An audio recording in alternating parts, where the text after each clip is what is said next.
আচ্ছা, আজকে আমাদের কেমিস্ট্রি ফার্স্ট চ্যাপ্টার যেটা, সেটা হচ্ছে ল্যাবরেটরির নিরাপদ ব্যবহার। এই চ্যাপ্টারের বেশিরভাগ জিনিসই লাগবে না, লাগবে না বলতে পরীক্ষায় আসার মতো না, ওগুলা অবজেক্টিভের জন্য রিডিং করা লাগবে আর কি।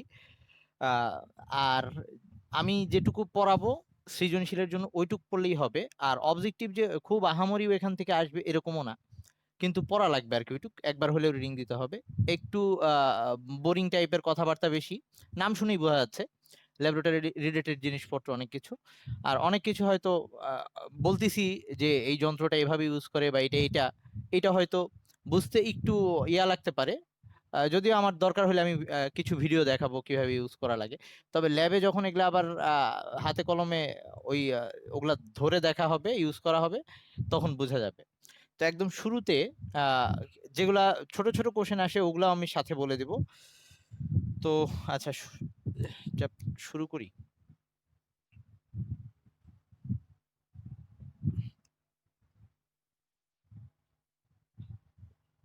ল্যাবরেটরির নিরাপদ ব্যবহার।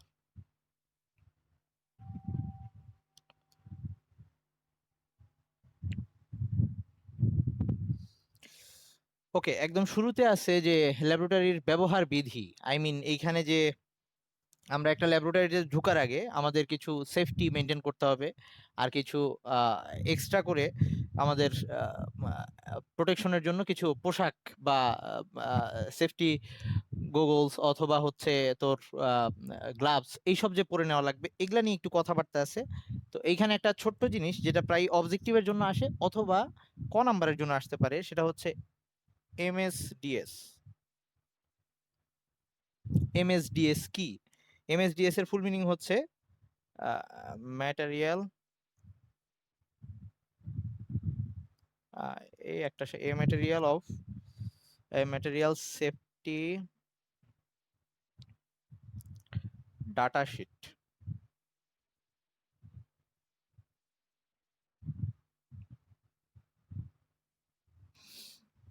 আই মিন ল্যাবে ঢোকার আগে এরকম প্রত্যেকটা ল্যাবের মধ্যেই এমএসডিএস থাকে, যেটা একটা বইয়ের মতো যেখানে সবকিছু লেখা আছে।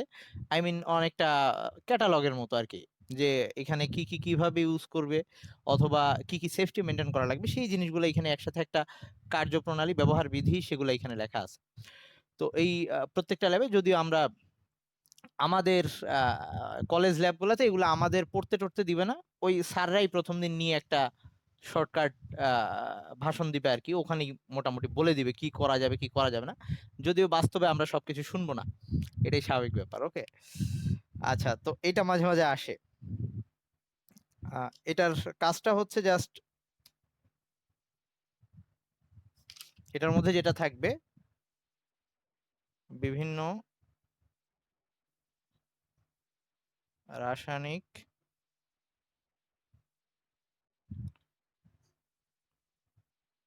পদার্থের ব্যবহার ও সংরক্ষণ বিধি। কোনটাকে কিরকম সেফটি নিয়ে আমরা ইউজ করব এবং ইউজ করার পর সেটাকে আবার কিভাবে রাখতে হবে সেই জিনিসগুলো। আচ্ছা, যেমন একটা শর্টকাটে এক্সাম্পল দিই, যেমন হচ্ছে 19-এও তারা পরে আসছিলি যে সালফিউরিক অ্যাসিড এটা নিরোধক হিসেবে কাজ করে। হ্যাঁ ভাইয়া, বলবি কিছু?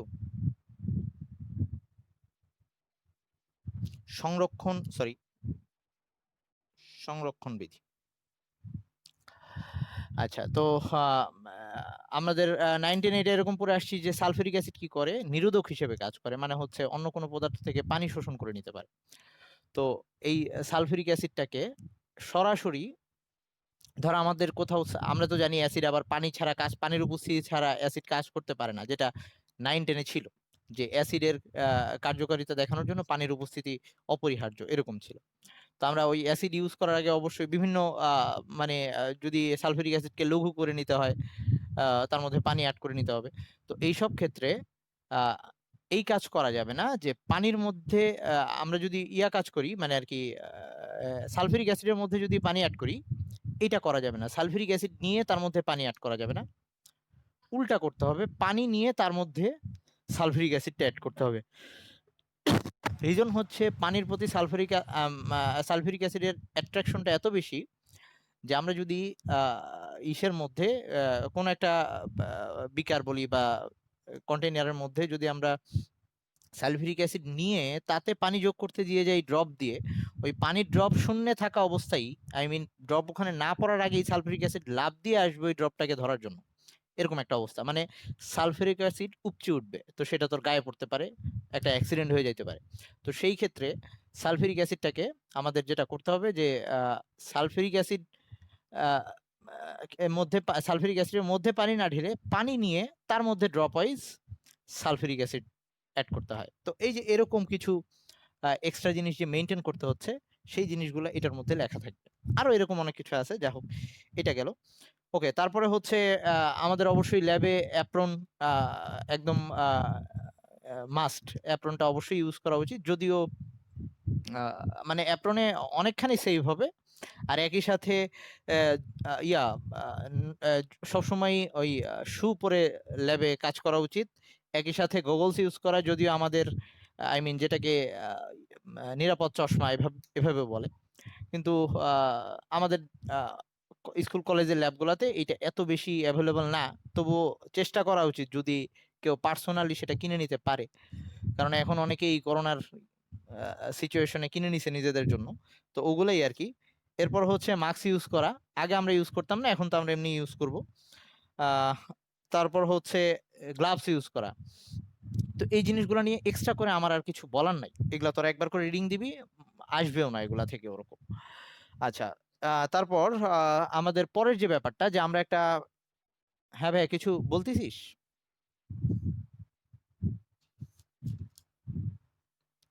কিসের? জোরে বলতো, একটু শুনতে পারতেছি না। হ্যাঁ অ্যাপ্রন তো সেটাই তো, ল্যাব ড্রেস আর কি। ল্যাব ড্রেস তো অবশ্যই লাগবে তোদের, মানে ল্যাবে ঢোকার প্রথম দিনই স্যাররা বললাম কলেজে নিয়ে, প্রথম দিন ল্যাবে যেটা হবে গ্রুপ ভাগ করে দিবে, কোন রোল কোন গ্রুপে, এরকম করে গ্রুপ ভাগ করে দিবে। তারপর ওই দিনই একটা লেকচার দিবে যে কি কি করে আসতে হবে, বলবে যে ল্যাব ড্রেস পরে আসতে হবে বা এরকম, আই মিন অ্যাপ্রন পরে আসতে হবে।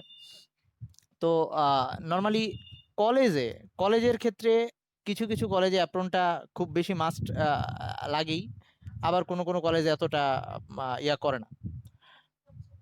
আচ্ছা একটু লাইনে থাকতো, একটু ওয়েট, আমি একটা, আচ্ছা ওয়েট নে, তারপরে ইয়াতে চলে যাচ্ছি। আচ্ছা আই আই একটু চুপ কর এখন। আচ্ছা, এরপরের যে টপিকটা সেটা হচ্ছে আমাদের ল্যাবে আমরা যখন বিভিন্ন ইনস্ট্রুমেন্টগুলো ইউজ করব, ওই যন্ত্রপাতিগুলো ইউজ করার পরে সেগুলা পরিষ্কার করার জন্য, আই মিন বিকার বল বা কনিক্যাল ফ্লাক্স অথবা বুরেট পিপেট, এগুলা কি, এগুলা কোনগুলা, সমস্যা নাই ওয়েট, ঠিক হয়ে যাব, সমস্যা নাই। তো এই এই এই জিনিস, এই জিনিসগুলা পরিষ্কার করার জন্য, ওয়েট দ্বারা পরিষ্কার করার জন্য যে আহ, একটা সলিউশন ইউজ করা হয় বা একটা দ্রবণ ইউজ করা হয়, যেটাকে আমরা বলি ক্লিনিং মিক্সচার বা পরিষ্কারক দ্রবণ, এটা খুব বেশি আসে। তো এটা লিখে দিচ্ছি।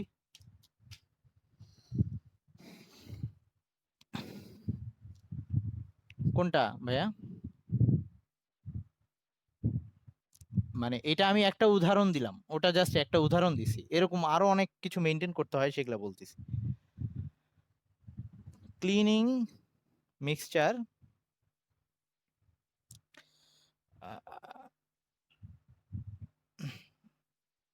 আচ্ছা আমরা ইংলিশেই লিখলে মনে হয় বেটার হবে। ক্লিনিং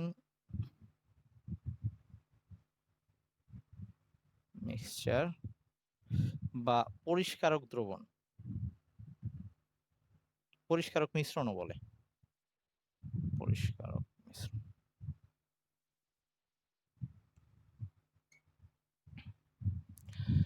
তো এটা অ্যাকচুয়ালি কি, এটা হচ্ছে ক্রোমিক অ্যাসিড বলে এটাকে, পটাশিয়াম K2Cr2O7 প্লাস গাঢ় সালফিউরিক অ্যাসিড, এই দুইটাকে একসাথে বলা হয় এই ক্লিনিং মিক্সচার বা ক্রোমিক অ্যাসিডও বলে এটাকে। এই পুরো জিনিসটাকে ক্রোমিক অ্যাসিডও বলে।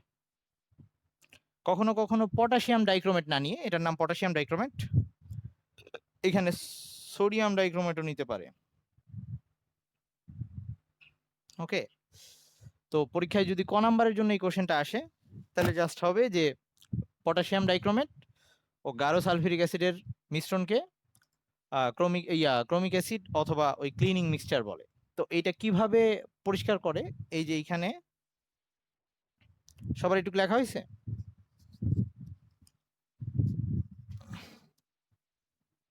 হ্যাঁ হ্যাঁ, মানে এই যে ক্রোমেট পোর্শনটা থেকেই ক্রোমিক অ্যাসিডটা আসছে, তো এটার মধ্যেও ক্রোমেট পোর্শন আছে, ওখানেও আছে। আচ্ছা, এখন এটা কিভাবে কাজ করে, কিভাবে পরিষ্কার করে? এটা অ্যাকচুয়ালি জারক হিসেবে কাজ করে। তোরা 9-10-এ জৈব যৌগের মধ্যে জারক হিসেবে এটা পড়ছিলি। ওকে, তো ক্রিয়া কৌশল যদি বলি,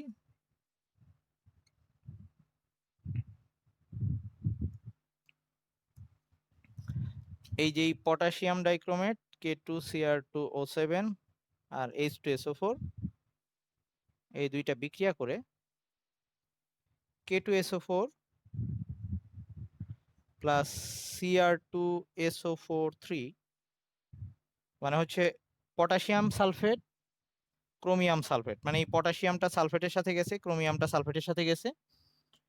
আর সালফেটের যোজনী 2 সেটা এখানে লিখছি, পটাশিয়ামের যোজনী 1 সালফেটের সাথে, এই জন্য কোনো সংখ্যা হয় নাই।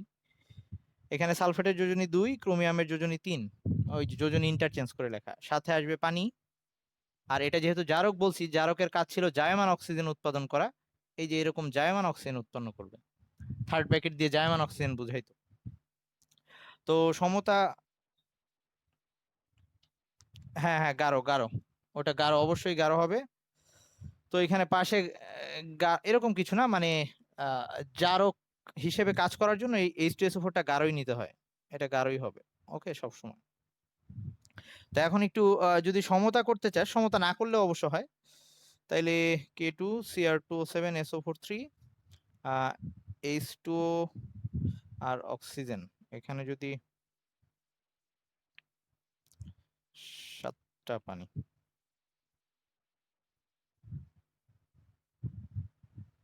আচ্ছা থাক, দরকার নেই, সমতা করার দরকার নাই।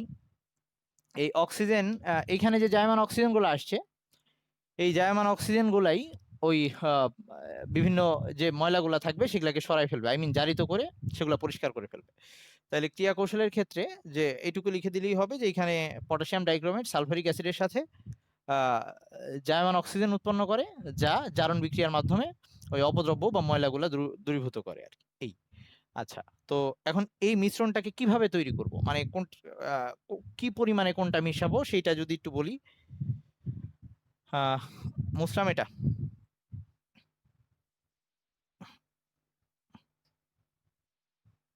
এই ক্লিনিং মিক্সচার প্রস্তুতি,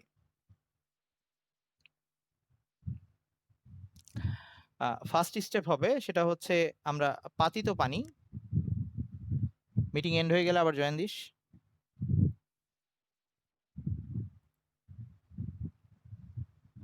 পাতিত পানি মানে হচ্ছে ডিস্টিল ওয়াটার, যেটার মধ্যে কোনো প্রকার মানে H2O ছাড়া আর কিছু নাই। ওকে, ওখানে কোনো লবণের আয়ন টায়ন নেই। আমরা যে নর্মাল পানি খাই এগুলোর মধ্যে এক্সট্রা আরো অনেক কিছু থাকতে পারে। ওকে, এইটার মধ্যে ওই নিয়ে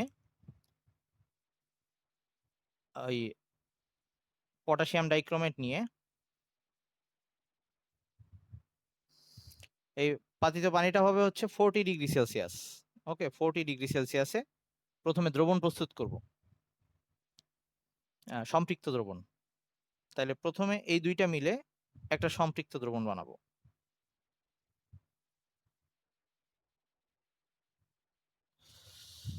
তার মানে পাতিত পানি নিলাম যেটা 40°C আছে, ওইটার মধ্যে পটাশিয়াম ডাইক্রোমেট মিক্স করে সম্পৃক্ত দ্রবণ বানাবো। বানানোর পরে সেটাকে শীতল করব, প্রাপ্ত দ্রবণ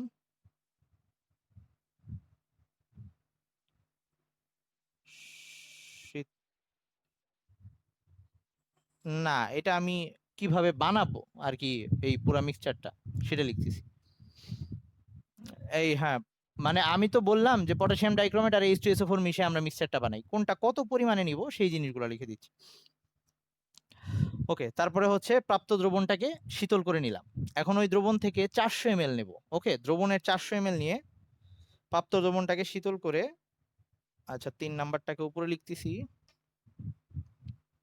এগুলা যদিও ইয়াতে মানে নর্মালি বললাম এই চ্যাপ্টার থেকে কম কোশ্চেন আসে, কিন্তু এই যে কলেজে যেহেতু তোদের চ্যাপ্টার থাকবে কম, মানে 1-2 এর উপরে পরীক্ষা হবে বা এরকম, তখন আবার এগুলা থেকে কোশ্চেন আসার পসিবিলিটি বেড়ে যায়।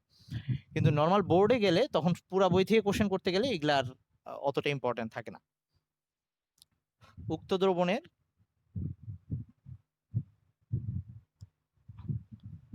400 ml নিয়ে তাতে ধীরে ধীরে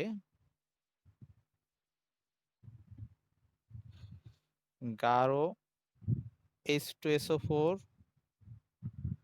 যোগ করে দ্রবণের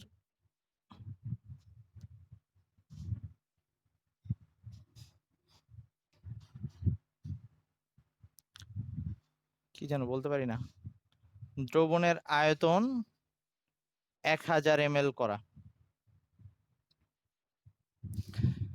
লাস্ট স্টেপটা হবে এই যে দ্রবণটা পাইলাম, যে দ্রবণটা আমরা ফার্স্টে তৈরি করলাম সেটাকে ঠান্ডা করলাম, ওখান থেকে 400 ml নিয়ে ওই 400 ml এর মধ্যে সালফিউরিক অ্যাসিড যোগ করব। কতক্ষণ পর্যন্ত? পুরাটা 1 লিটার করবো আর কি, 1000 ml বানায় তারপরে থামবো। বেশ, আমার এই ক্লিনিং মিক্সচারটা হয়ে গেল।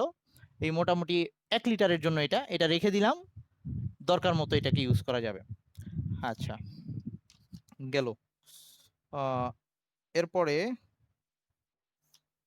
আর কিছু ছোটখাটো কথাবার্তা আছে, আরো কিছু যন্ত্র মানে পরিষ্কারকরণ, একটু রিডিং পড়ে নিবি। আচ্ছা, এইবার যে জিনিসটা আসে, তারপরের যে টপিক সেটা হচ্ছে এই ব্যালেন্স, আই মিন আমরা যে মাপবো আর কি, নিক্তি, আমরা যে বিভিন্ন পদার্থ নিব, ওয়েট যে করতে হবে। তো আপাতত আমাদের কলেজগুলোতে নর্মালি ওয়েট ব্যালেন্স যেগুলো, সেগুলো ডিজিটাল ব্যালেন্সগুলোই আছে। ডিজিটাল ব্যালেন্সগুলোতে ওই যেগুলো আমরা নর্মালি দেখি, ধর ওই বেশি এগুলা ইউজ করা হয়, ধর ওই জুয়েলারি গুলাতে, স্বর্ণকারের দোকানগুলোতে যে ব্যালেন্স গুলা থাকে, ওয়েট মেশিন গুলা থাকে, মানে খুব সূক্ষ্মভাবে যেগুলা মাপতে হয়। তো হ্যাঁ, এমনি নর্মালি আমরা যে দোকানগুলোতে যেগুলা দেখি, মুদি দোকানে, ওগুলা এত সূক্ষ্মভাবে মাপা হয় না, কিন্তু এই জুয়েলারির দোকানগুলোতে অনেক সূক্ষ্ম মাপটা নেওয়া হয়। তো ওই সব ক্ষেত্রে এই ডিজিটাল যে ব্যালেন্স গুলো আছে, এগুলো হচ্ছে 2 ডিজিট ব্যালেন্স আছে, যে দশমিকের পরে তোকে 2 ঘর পর্যন্ত মান দিবে। আরেকটা আছে 4 ডিজিট ব্যালেন্স। তো এগুলো নিয়ে কোনো প্রবলেম নাই, একদম ডিরেক্ট যা সরাসরি পেয়ে যাবি। কিন্তু আরেকটা ব্যালেন্স আছে যেটা আমরা মানে আর কি আমাদের ল্যাবে, স্কুল কলেজে যেগুলো দেখা যায়, যদি আমরা এখন ওগুলাকে চাইলে মানে আর কি বাদ দিয়ে ডিজিটাল ব্যালেন্স নিয়েই করতে পারি, তবুও ধর স্টুডেন্টদের পেইন না দিলে যেহেতু তাদের ভাল লাগতেছে না, এই জন্য এই জিনিসটা ওইখানে আছে। সেটা হচ্ছে পল বুঙ্গি ব্যালেন্স। দুইজন নাম হচ্ছে পল বঙ্গি, বিজ্ঞানীর নাম। ওকে, তো এই জাস্ট যদি একদম সিম্পলি দেখাই, জাস্ট আমরা যে নর্মাল নিক্তি দেখি ঠিক ওরকমই। ধর দুই সাইডে দুইটা পাল্লা আছে, এটা একটা, আমি কিন্তু খুব সিম্পলি আঁকতেছি, যেটুকু বুঝান লাগবে সেটুকু আঁকতেছি। আর তোরা মেবি ল্যাবে দেখছিস আর কি, একটা কাচ কাচ কাচ ঘেরা একটা বাক্সের মধ্যে দুইটা নিক্তি থাকে, যেটা দেখছিস না ল্যাবে, ফিজিক্স ল্যাবে দেখার কথা। দেখছিস কি তোরা পোলাপান? দেখিস নাই? আচ্ছা, আমি একদম পুরা সিম্পল ওয়েতে আঁকলাম, আমি কিছুই আঁকি নাই, জাস্ট যেটুকু লাগবে সেটুকু বলতেছি।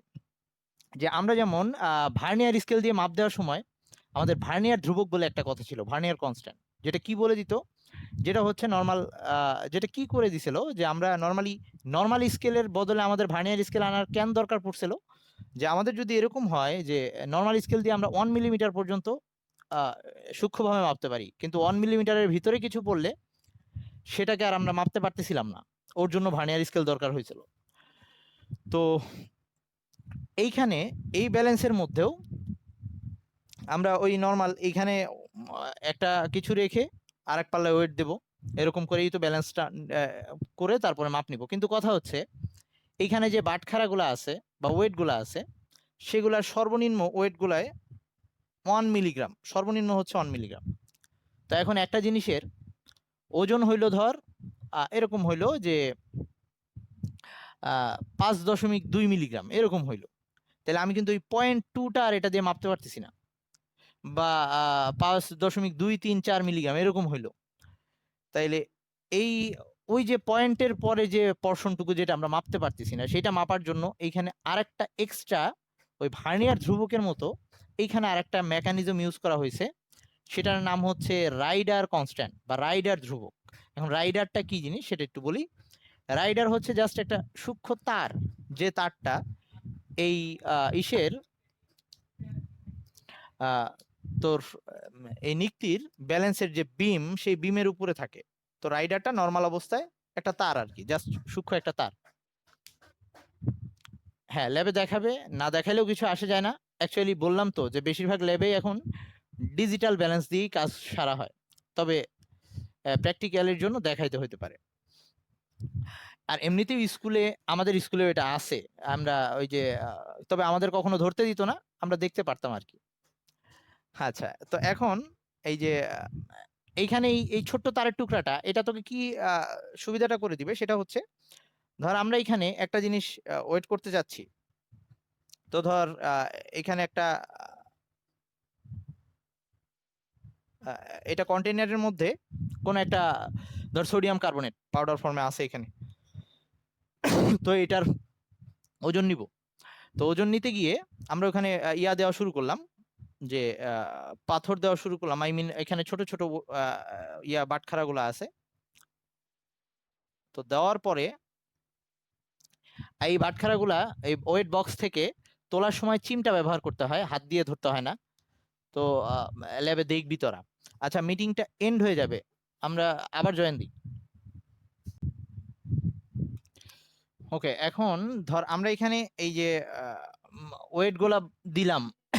হ্যাঁ, ওয়েট গুলা দেওয়ার পর আমি দেখলাম যে জাস্ট একটু সামান্য একটা ইমব্যালেন্স রয়ে গেছে। যে ধর এবার দেখলাম আমি এরকম অবস্থা যে আমার আঁকা অনুযায়ী এইটা মেবি একটু উপরে উঠে আছে, এটা একটু নিচে, মানে এইটা উপরে না আঁকা অনুযায়ী নাকি এটা নিচে, ওটা উপরে? আচ্ছা ঠিক আছে, তার মানে ওইদিকে আরেকটা ব্যালেন্স আমার অ্যাড করা লাগবে। কিন্তু আমার কাছে সর্বনিম্ন 1 মিলিগ্রাম আছে, 1 মিলিগ্রাম দিলে ওটা বেশি হয়ে যায়, এটা সমান ব্যালেন্স হচ্ছে না। তো এই যে একটু এদিক ওদিক হয়ে আছে, এইটাকে আমি ঠিক করব কেমনে? এই তারটাকে যদি এইদিকে সরাই দিই তাহলে আস্তে আস্তে ওই সাইডটা ভারী হওয়া শুরু করবে। ওকে, তাহলে এই তারটাকে সরাই নিয়ে আমি এটার সাথে ব্যালেন্স করব। তো এখানে তারটা একটা নির্দিষ্ট দূরত্ব পর্যন্ত আনার পর ধর আমি তারটাকে সরাই এখানে আনলাম, এখানে আনার পর দেখলাম যে দুইটা ব্যালেন্স হয়ে গেছে। তো তখন আমি থামবো। এই যে এইখানে যেটা মাঝখানে তারটা রাখা ছিল, রাইডার, যেটাকে রাইডার বলে, ওই তারটাকে সরানো যায়। আমি একটু পরে রাইডারের সংজ্ঞা লিখে দিব। এই তারটাকে এখানে মুভ করা যায়। ওকে, তাহলে আমি জাস্ট তারটাকে সরাই এখানে নিয়ে আসলাম, যাতে এটা একটু ভারী হয়ে গেল এই সাইডটা। তার মানে এই তারটা আমার ওয়েট ব্যালেন্স করে দিল। তো এখন আমার যে জিনিসটা দরকার, এখানে তো ওয়েটে গায়ে লেখাই আছে যে কোনটা কত। এখন তারকে যে আমি কয়েকটা ঘর সরাইলাম, ধর এখানে আমি 10 ঘর সরাইছি, তো তারকে 10 ঘর সরাইলে সেটা কতখানি ওয়েট অ্যাড করে দিচ্ছে ওই সাইডে, সেটা আমার এখন জানা দরকার। তার মানে এই রাইডারের কাজটা কি? রাইডারের কাজ ওই শেষের একটু কম বেশি হওয়া ওয়েটটাকে ব্যালেন্স করে দেওয়া। তাহলে আমার এটা জানা লাগবে যে প্রতি এক ঘর সরাইলে, রাইডার যদি প্রতি এক ঘর সরাই তাহলে কত করে ব্যালেন্স নতুন করে ওয়েট যোগ হচ্ছে, সেটা আমার জানা দরকার। সবাইকে একটু বুঝছিস রাইডার কি কাজ করে? তো ধর এরকম আমি কথার কথা উদাহরণ দিচ্ছি, যেটা ধর 10 মিলিগ্রাম, এটা এটা হচ্ছে 5 মিলিগ্রাম, আর এটা হচ্ছে ধর 1 মিলিগ্রাম এরকম। তার মানে টোটাল আমার এখানে 16 মিলিগ্রাম ওয়েট দেওয়া আছে, সাথে রাইডারকে আরো 10 ঘর সরানোর পরে এইটার ওয়েটটা আমি পাইছি, ব্যালেন্স হয়েছে। তাহলে রাইডার লাস্টের ওই দশমিকের পরের কাজটা করে দিল, যেটা আমি নতুন করে আরেকটা ওয়েট দিতে পারতেছিলাম না, 1 মিলিগ্রাম দিলে বেশি হয়ে যায়। ওকে, সবাই কি এটুকু বুঝছিস রাইডার কি কাজ করে? আচ্ছা, তাহলে আমি এবার রাইডারের সংজ্ঞাটা লিখে দিচ্ছি। আর রাইডারের প্রতি ঘর সরানোর কারণে সেইটা কত করে ব্যালেন্স অ্যাড করে দিচ্ছে, কত মিলিগ্রাম ব্যালেন্স অ্যাড করে দিচ্ছে, সেটা আমরা বের করব। ওটাকে আমরা রাইডার কনস্ট্যান্ট বলতেছি। যেমন ভার্নিয়ার ধ্রুবকে ছিল প্রতি ঘরের জন্য কতখানি, ওরকম এই রাইডারের কনস্ট্যান্টটাও সেম কাজ করতেছে। আচ্ছা, তাহলে আমি দুইটা জিনিস লিখে দিচ্ছি, একটা হচ্ছে রাইডার কাকে বলে, আর রাইডার ধ্রুবক কি, কিভাবে বের করব।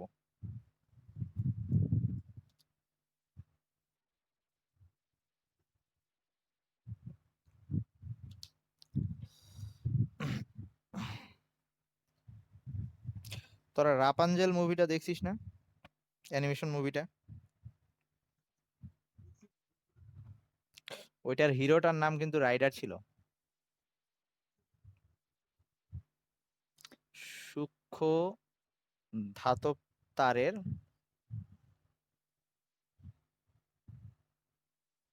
বাঁকানো আকৃতি বিশিষ্ট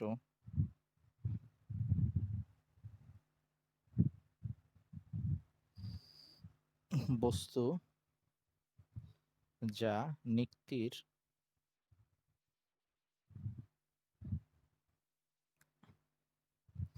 বিমের উপর দিয়ে চলাচল করতে পারে,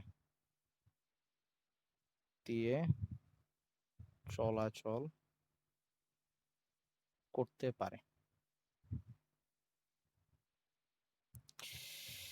তাকে রাইডার বলে। সূক্ষ্ম ধাতব তারের বাঁকানো আকৃতি বিশিষ্ট বস্তু যা নিক্তির বিমের উপর দিয়ে চলাচল করতে পারে, আমরা মুভ করতে পারবো যে কোনো দিকে সরায়, ব্যালেন্স অ্যাড করা, বা কখনো যদি এরকম হয়ে যায় এই সাইডেরটা বেশি হয়ে গেছে, তখন রাইডারটাকে যেদিকে যখন যেটা বেশি হবে এরকম একটা অবস্থা, সেই দিকে যেদিকে কম হয়ে যাবে, আই মিন যেটা বেশি, রাইডারটা সরাইলে কি হচ্ছে, ব্যালেন্স অ্যাড হয়ে যাচ্ছে, এরকম একটা অবস্থা। কথা কি বুঝতে পারছি, বুঝাইতে পারছি? আই মিন এইরকম, হ্যাঁ মানে আর কি, ওয়েট আমার লাগবে যেদিকে, ওকে, ওয়েট যেদিকে দেওয়া লাগবে।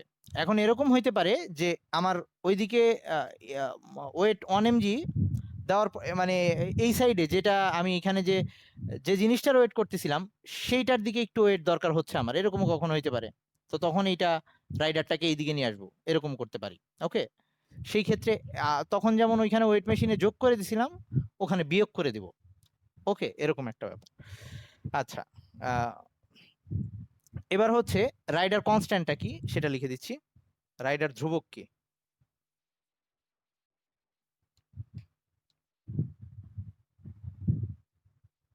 হ্যাঁ, ওই পুরা ইয়াটাকে, নিক্তিটাকে কাচের ভেতরে রাখা হয় যাতে বাতাস কোনো প্রবলেম না করতে পারে।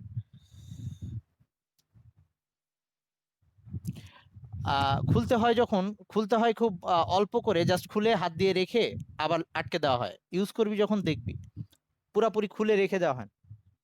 হ্যাঁ, এই জন্যই তো বললাম একটু এদিক ওদিক হয়ই, এই জন্যই তো এখন ডিজিটাল ব্যালেন্স গুলো ইউজ করা হয় বেশি, এবং আমরাও কলেজে ডিজিটাল ব্যালেন্সই ইউজ করছি। তবু প্র্যাকটিক্যালের জন্য এটা দেখাবে আর কি। রাইডার ধ্রুবক বিমের ওপর রাইডার স্থাপন করলে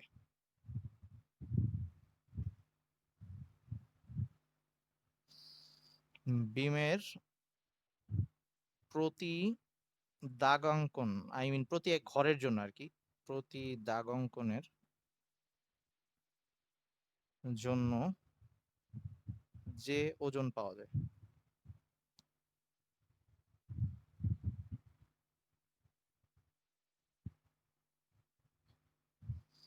তাকে রাইডার কনস্ট্যান্ট বলে, বা আর সি, যেমন ভার্নিয়ার কনস্ট্যান্ট ভিসি দিয়ে লিখতাম, এবং রাইডার কনস্ট্যান্ট হচ্ছে আর সি।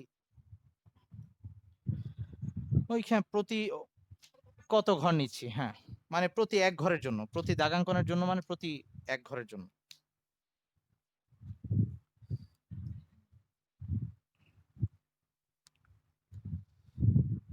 তোদের কি ঘুম আসতেছে, বিরক্ত লাগতেছে?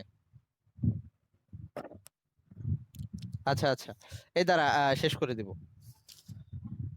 ওকে, আচ্ছা তো এবার এইটা কিভাবে করা হয় সেটা একটু দেখাই। লেখা হয়েছে রে নাকি মুছে ফেললাম? তো এখন এক একটা ইয়াতে ব্যালেন্সে এক এক রকম থাকতে পারে। তো সেটা আমরা কত রকম হইতে পারে সেটা একটু বলতেছি। এরকম হইতে পারে যে একদম মাঝখানে জিরো দেওয়া, মাঝখানের দাগটা জিরো দেওয়া, এই সাইডে 50 ঘর পর্যন্ত দাগ কাটা, এই সাইডে 50 ঘর দাগ কাটা। ওকে, এরকম হইতে পারে। আবার এইরকম কেস হইতে পারে এখানে জিরো দেওয়া, এই সাইডে 100 ঘর পর্যন্ত দাগ কাটা, এই সাইডে 100 ঘর পর্যন্ত দাগ কাটা। মানে কতভাবে এই রাইডারের ইয়া ক্ষেত্রে আই মিন বিমের উপরে দাগ কাটা থাকতে পারে। আবার এরকম হইতে পারে পুরা স্কেলটার মধ্যে এই সাইডে 0, এই সাইডে 100 পর্যন্ত দাগ কাটা। আচ্ছা ফার্স্টে 50 দিই, 50 পর্যন্ত দাগ কাটা। আবার এরকম হইতে পারে কর্নারে 0, এই সাইডে টোটাল 100 পর্যন্ত দাগ কাটা। এরকম 4টা ভাবে ওই বিমের উপরে দাগ কাটা থাকতে পারে। আর এটার মধ্যেই সেই রাইডারটা থাকবে, রাইডারটাকে আমরা মুভ করতে পারবো। এই তারটাকে মুভ করতে পারবো। ওকে, তো সবগুলোর মধ্যে আর আমি ওটা না, ওই সেটা আমি এখন বলতেছি যে সমস্যাটা আমরা ব্যালেন্স করে নিতে পারবো। আমরা রাইডার কনস্ট্যান্টটা কিভাবে বের করবো দেখতেছি। তাহলে এই রাইডারের কাজ কি? রাইডারটাকে ওই পর্যন্ত সরাইলে মানে এখানে 50 ঘর দাগ কাটা। তার মানে আমি যদি রাইডারটা এখন মাঝখানে থাকা অবস্থায় 2 পাল্লা ধর ব্যালেন্স হয়ে আছে, কিছুই দেই নেই, কোনো ওয়েট দেই নেই। ওকে, 2 পাল্লা ব্যালেন্স হয়ে আছে, এখন রাইডারটাকে পুরাপুরি ওই প্রান্তে নিয়ে গেলাম, তখন 1 পাল্লা নিচে নেমে যাবে, যেদিকে নিয়ে গেছি ওই সাইডটা ভারী হয়ে যাবে। কতখানি ভারী হয়ে যাবে? রাইডারের যা ওজন সেই পরিমাণ ভারী হয়ে যাবে ওই সাইডটা। ওকে, তাইলে তার মানে আমরা রাইডারকে 50 ঘর সরাইলে রাইডারের ওজন পরিমাণ ব্যালেন্স অ্যাড হয়ে যাচ্ছে। ওকে, যে কোনো একদিকে তার 50 ঘর যদি সরাই এখানে, ওই দিকটাতে রাইডারের যে ওজন সেই পরিমাণ ভর যুক্ত হয়ে যাচ্ছে। তাইলে ধর রাইডারের ভর বলা আছে, আমি ধরলাম আর কি, কখনো 5 মিলিগ্রাম বলতে পারে, কখনো 10 মিলিগ্রাম বলতে পারে। ধর এটা যদি বলে যে রাইডারের ওয়েট, কোশ্চেনে বলে দিবে, এক একটা এক এক রকম থাকে। 5 মিলিগ্রাম, 5 মিলিগ্রাম বা 10 মিলিগ্রাম এরকমই বলে, আর বেশি চেঞ্জ হয় না। তো এই ক্ষেত্রে যদি রাইডারের ওজনটা হয় 5 মিলিগ্রাম, তাহলে আমি এই রাইডারটাকে 50 ঘর সরাইলে ওই সাইডে কত ইয়া যুক্ত হচ্ছে, ভর যুক্ত হচ্ছে, 5 মিলিগ্রাম ভর যুক্ত হচ্ছে। তার মানে আমার লাগবে 1 ঘরের জন্য। তাহলে ঐকিক নিয়ম যদি করি যে 50 ঘরের জন্য যুক্ত হচ্ছে 5 মিলিগ্রাম ভর, তাহলে 1 ঘরের জন্য কত যুক্ত হচ্ছে? তার মানে উপরে থাকতেছে রাইডারের ওজন, আর নিচে থাকতেছে হচ্ছে ভাগ সংখ্যা, আই মিন 0 থেকে শুরু করে যে কোনো এক। ওকে, কত দিকে কত ঘর সরাইছে। তাহলে এই ক্ষেত্রে রাইডার কনস্ট্যান্টটা কত হবে? সেটা হচ্ছে উপরে 5 মিলিগ্রাম আর নিচে হচ্ছে 50। ওকে, রাইডার ধ্রুবক বের করার জন্য। তাহলে এটা যদি কাটাকাটি করি তাহলে আসতেছে হচ্ছে 0.1 মিলিগ্রাম, মানে হচ্ছে যদি সেটাকে আমরা গ্রামে নেই তাহলে আসতেছে হচ্ছে 0.0001 গ্রাম।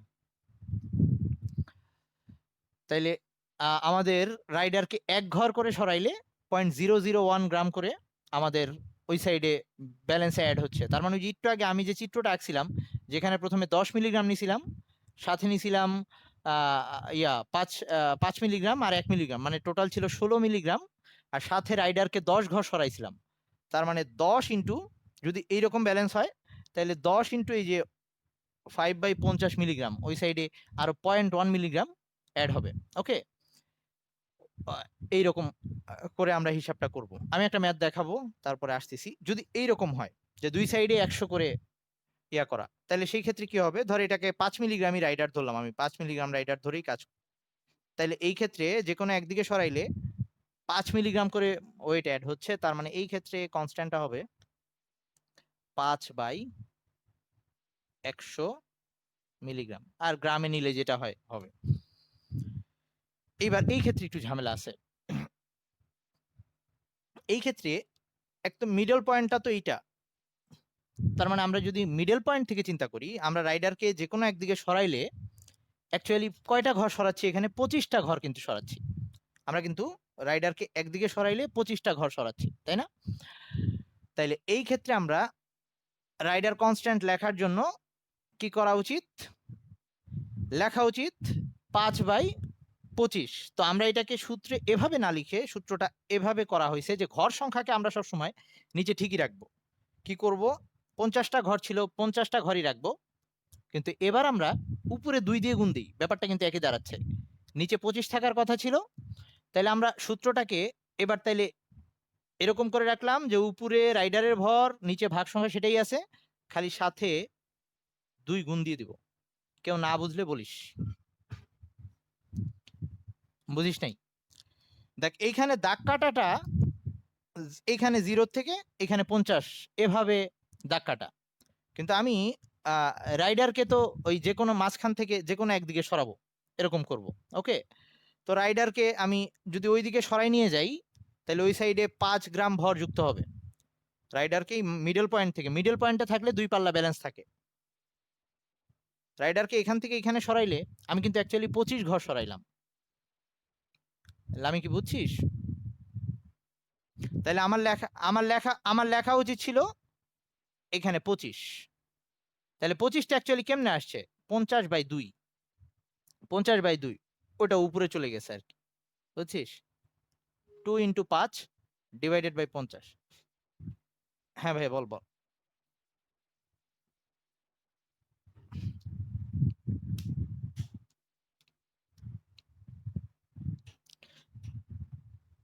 না, ধর নরমালি তোকে বললো যে এই ক্ষেত্রে রাইডার, আচ্ছা, ও আচ্ছা আচ্ছা আচ্ছা, ও আচ্ছা আচ্ছা, ওখানে রাইডারের ইন্ডিং পয়েন্ট আর কি বলে লাস্ট পয়েন্ট, ওগুলা ডিটেক্ট করা আছে, ওটা বুঝতে পারবি, সমস্যা নেই।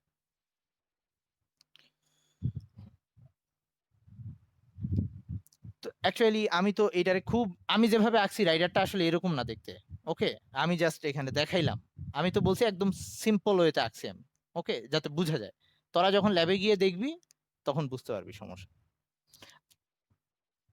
আচ্ছা, এখন বল এইখানে তাহলে কত হওয়া উচিত? মানে উপরে কি লিখবো?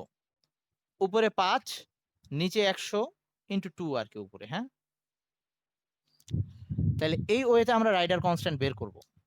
তাহলে আমি যদিও বললাম যে এগুলা থেকে নর্মালি বোর্ডে অঙ্ক আসে না, কিন্তু কলেজে যেহেতু তোদের কোশ্চেন আসবে, সো এগুলা থেকে দিতে পারে। তবু এই পোর্শনগুলা থেকে কোশ্চেন না করে, মানে এমনি শর্টকাট রাইডার কি, রাইডার কনস্ট্যান্ট কি, এগুলো আসতে পারে, কিন্তু এই যে ওয়েট ব্যালেন্স বা একটা কিছুর ওয়েট বের করা রাইডার দিয়ে আসে না নর্মালি।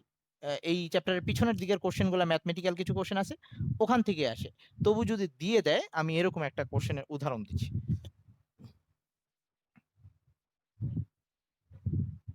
হ্যাঁ ভাইয়া, বুঝি নাই।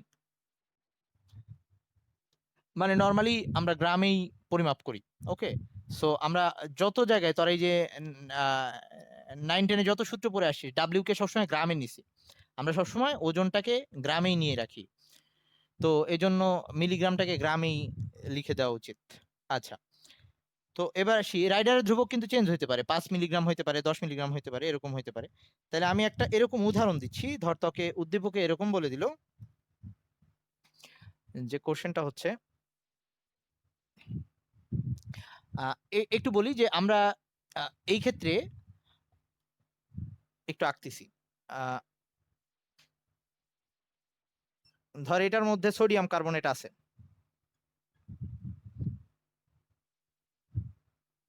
এইরকম থাকে দেখতে পাত্রগুলা, কাচের ছোট। তো এইটার মধ্যে সোডিয়াম কার্বনেট আছে। এখন তো আমাকে বলছে সোডিয়াম কার্বনেট মেপে নাও। তো নিতে বলছে, ধর বলছে যে 1 গ্রামের মতো নাও বা এরকম। তাইলে আমি কি করব? এই ইয়াটা খুলে ওই ব্যালেন্সের উপরে 1 গ্রাম যে নিব আমি কিন্তু ইয়া করব না, আই মিন এইটাকে ঢেলে কাগজে নিয়ে তারপরে মাপবো, ব্যাপারটা এরকম না। আমরা কিভাবে মাপবো, আগে এই ইয়া সহ, দ্রব্য সহ, এই সোডিয়াম কার্বনেট সহ এই জিনিসটার ভর আগে মাপবো, মেপে তারপরে এইটার মুখটা খুলে কাগজের উপরে আমি ঢেলে নিলাম, অল্প করে নিলাম আগে, প্রথমেই আমি একবারে বেশি নিব না, অল্প নিলাম, আবার হেডটা অ্যাড করে দিয়ে আবার এটার ওজন নিব, তারপর দুইটা বিয়োগ দিয়ে আমি বুঝে যাব কাগজে কতটুকু নিছি। কথা কি বুঝা গেল? আমি এরকম করব না, আগে কাগজে ঢেলে ওখানে নিব, এরকম করব না। প্রথমে এখান থেকে অল্প করে নিয়ে তারপর এটাকে আবার প্রথমে একবার ওজন নিয়ে নিব, নেওয়ার আগে, নেওয়ার পরে আরেকবার ওজন নিব, তাহলে বিয়োগ দিলে আমি পেয়ে যাব কাগজে আমি কতটুকু নিছি নমুনা, ওকে, বা সোডিয়াম কার্বনেট কতটুকু নিছি। এভাবে কয়েকবার নিয়ে, তো যেটুকু লাগে, ধর 1 গ্রাম বললে তো আমরা পারফেক্ট 1 গ্রাম নিতে পারবো না, একটু এদিক ওদিক হবে, তাতে কিছু আসে যায় না, এই জন্য একবারে ঢালা উচিত না। অবশ্য স্যাররাও দেখাই দিবে ল্যাবে যে কিভাবে ইউজ করলে তুই মানে বেশি পরিমাণ একবারে পড়ে যাবে না, এরকম আর কি। আচ্ছা, তাইলে আমি এরকম একটা উদাহরণ দিচ্ছি যে বললো যে এই দ্রব্য সহ এই বোতলের প্রথম ওজন, প্রথমে যে ওজন নিছে দ্রব্য থাকা অবস্থায়, তখন কত কত ওয়েটের বাটখারা দরকার হয়েছে সেগুলো উদ্দীপকে দেওয়া আছে। ধর দরকার হয়েছে হচ্ছে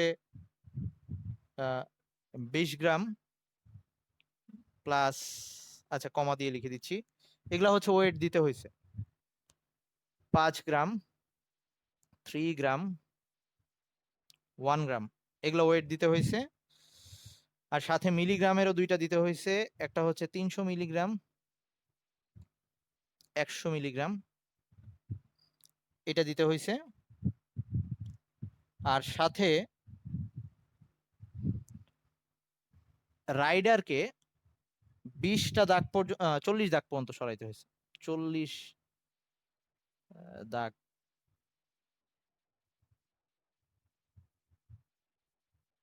হ্যাঁ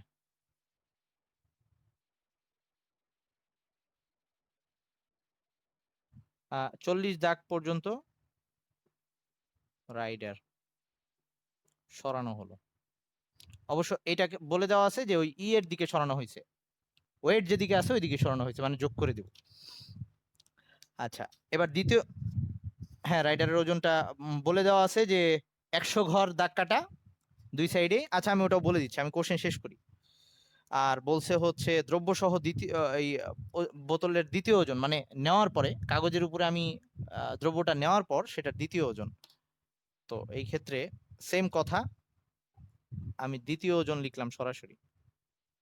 দ্বিতীয় ওজনের সময় যে ইয়াগুলা দরকার হয়েছে সেগুলা লিখতেছি, সেগুলো হচ্ছে 20 গ্রাম, 5 গ্রাম, 3 গ্রাম, 100 মিলিগ্রাম। আর রাইডারকে 50 দাগ সরাইতে হয়েছে সেই ক্ষেত্রে, সেকেন্ড ক্ষেত্রে 50 দাগ পর্যন্ত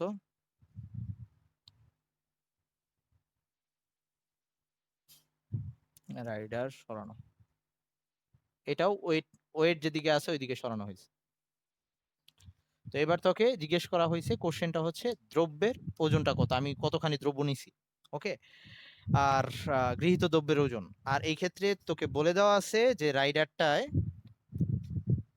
কোশ্চেনে দেওয়া আছে হচ্ছে রাইডারের ওজন, রাইডারের ওজনটা হচ্ছে 10 মিলিগ্রাম ছিল,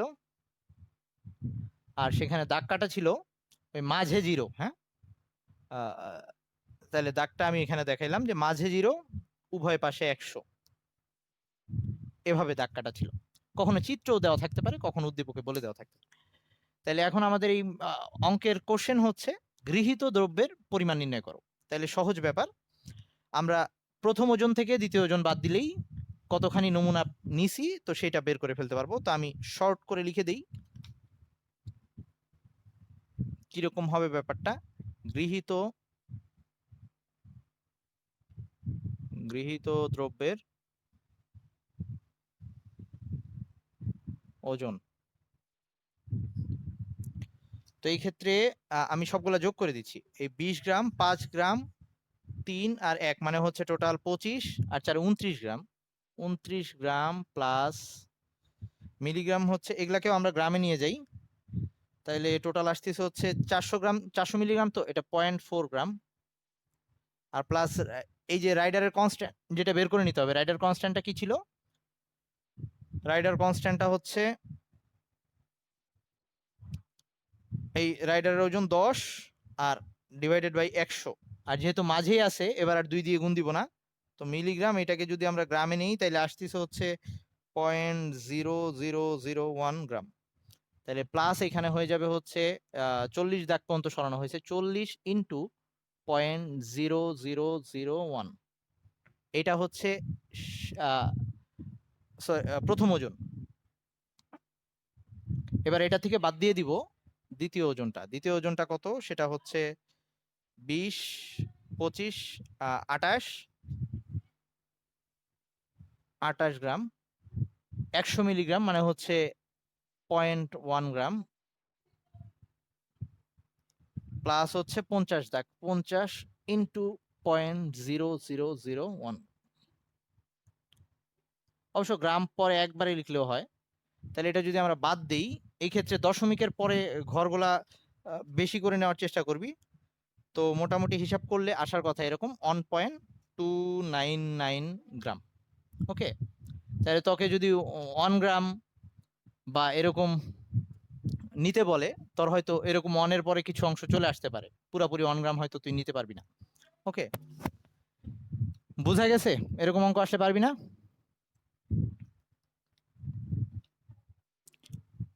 আর যদি ইয়া করতে হইতো যে আমরা আমাদের উল্টা কাজ করতে হইতো, যে রাইডার দ্রবকটাকে রাইডারটাকে ওই ওয়েটের দিকে না সরায়, ওয়েট যেদিকে বাটখারা দিছি ওইদিকে না সরায়, আমার যদি ওই দ্রব্য যেদিকে বোতলটা রাখা আছে ওইদিকে সরাইতে হইতো, তাহলে আমরা এখানে মাইনাস দিতাম।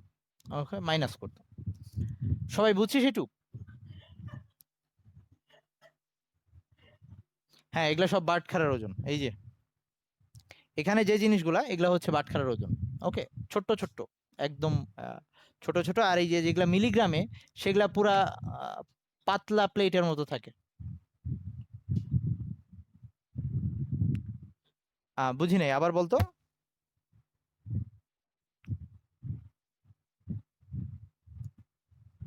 হ্যাঁ হ্যাঁ, সেটাই গৃহীত দ্রব্যের ওজন। তার মানে হচ্ছে আমরা কাগজের উপরে কতটুকু নিছি, দ্রব্য সহ আগে ওজন নিছিলাম, সেটা আসছিল এইটা। তারপরে কাগজের উপরে আমরা ওই যেটুকু সোডিয়াম কার্বনেট দরকার নিয়ে নিলাম। তারপরে আবার যখন ওই বোতলটাকে ওজন করছি, তখন আসছে এইটুক। তো বিয়োগ দিলে কাগজের উপরে আমি এইটুক পাইছি। ওকে, 1.299 গ্রাম। হ্যাঁ ভাইয়া বল।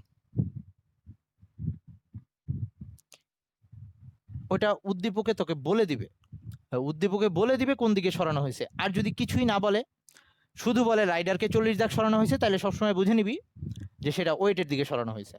যদি ওয়েটের বিপরীতে সরায়, আই মিন বোতলের দিকে সরায়, এরকম হয়, মানে মাইনাস করতে হয়, তখন সেটা উল্লেখ করে দিবে কোন দিকে সরাইতে হয়েছে।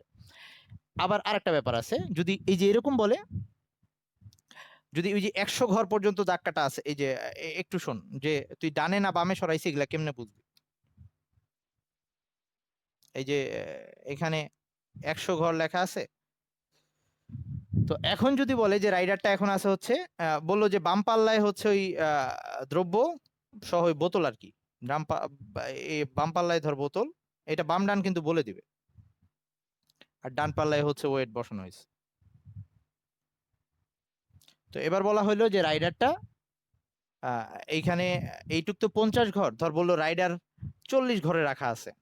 ওকে, রাইডারটা 40 নাম্বার ঘরে রাখা আছে, এর মানে কি রাইডারটাকে বোতলের দিকে কয় ঘর তুই বিয়োগ করবি? এখানে 10 ঘর আর কি। এই সাইডে বোতলের দিকে 10 ঘর রাইডার সরে আছে। কথা বুঝতে পারছিস?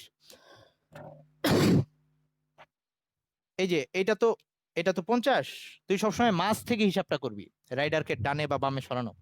কারণ রাইডারকে মাঝে রাখলে তখন ব্যালেন্স থাকে, দুই পাল্লা, তারপরে এদিকে ওদিক সরানো হয়। তো মাঝ থেকে যদি হিসাব করি, এই ক্ষেত্রে রাইডারটা আছে ওই বোতলের দিকে 10 ঘর। তার মানে ওয়েট থেকে আমার আরো 10 ঘর রাইডার যে সরাইছি সেটা বাদ দিয়ে দিতে হবে, তখন মাইনাস করতে হবে। ওকে, তবে বেশিরভাগ ক্ষেত্রে ম্যাথে অঙ্কগুলাতে মাঝে জিরো আছে এভাবেই ব্যালেন্স দেওয়া হয়। ওকে, এরকম সাধারণত দেয় না, তবে খেয়াল রাখিস যদি এরকম দেয়, যদি বলে যে এক প্রান্তে শূন্য আছে, তখন কিন্তু যদি 40 ঘর বলে দেয়, এর মানে তুই রাইডারটাকে এই এই বাম দিকে 10 ঘর সরাই রাখছিস। আর যদি বলে 80 ঘর, তার মানে হচ্ছে ডান দিকে মিডল পয়েন্ট থেকে ডান দিকে 30 ঘর সরাই রাখছিস। তো তখন ওই ওয়েটের সাথে 30, ওই যে ওভাবে 30 ইন্টু রাইডারের ভরটা, রাইডার কনস্ট্যান্টটা গুণ দিতে হবে। সবাই কি ক্লিয়ার হয়েছিস? হ্যাঁ বল।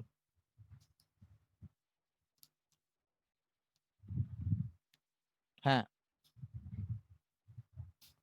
ওই সেটাই তো বললাম, মাঝে জিরো হইলে যদি কোশ্চেনে কখনো না বলা থাকে যে রাইডার, শুধু বললো যে রাইডার 40 দাগ পর্যন্ত সরানো হইলো বা 50 দাগ পর্যন্ত সরানো হইলো, যখন এই এরকম মাঝে জিরো, যে মাঝে জিরো হওয়া দুই সাইডেই যেহেতু দাগ কাটা, আমাকে বলছে রাইডার 40 দাগ পর্যন্ত সরানো হইলো, তখন বুঝে নিবি রাইডারকে ওয়েটের দিকেই সরানো হয়েছে।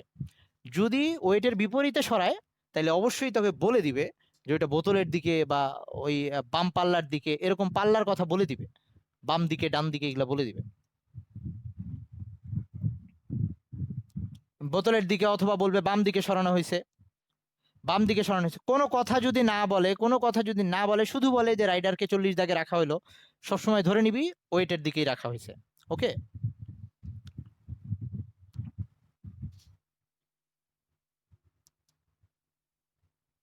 কোনটা 0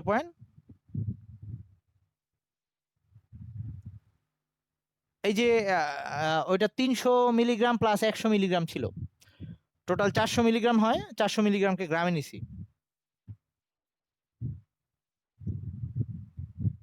বুঝছিস? এই বুঝছিস নাকি ফারিহা? ওকে, ঠিক আছে। আচ্ছা, তাহলে আজকে এই পর্যন্ত থাকুক। নেক্সট দিন এই চ্যাপ্টার মোটামুটি এরকমই সহজ জিনিস। এই মানে এই চ্যাপ্টারের যে আসার মতো একটা টপিক শেষ হয়ে গেছে, পরের জিনিসগুলা আরেকটু ইন্টারেস্টিং লাগবে, ম্যাথমেটিক্যাল জিনিস। সো এই 9-10 সেই ঘনমাত্রার ইয়াগুলা আবার আসবে। সো নেক্সট দিন আমরা আবার পাচ্ছি এই বৃহস্পতিবারে আর কি, সরি বৃহস্পতিবার না, শুক্রবারে। আর এমনি তো বৃহস্পতিবারে ফিজিক্স ক্লাস হবে। আল্লাহ হাফেজ, ভালো থাকিস সবাই, টাটা।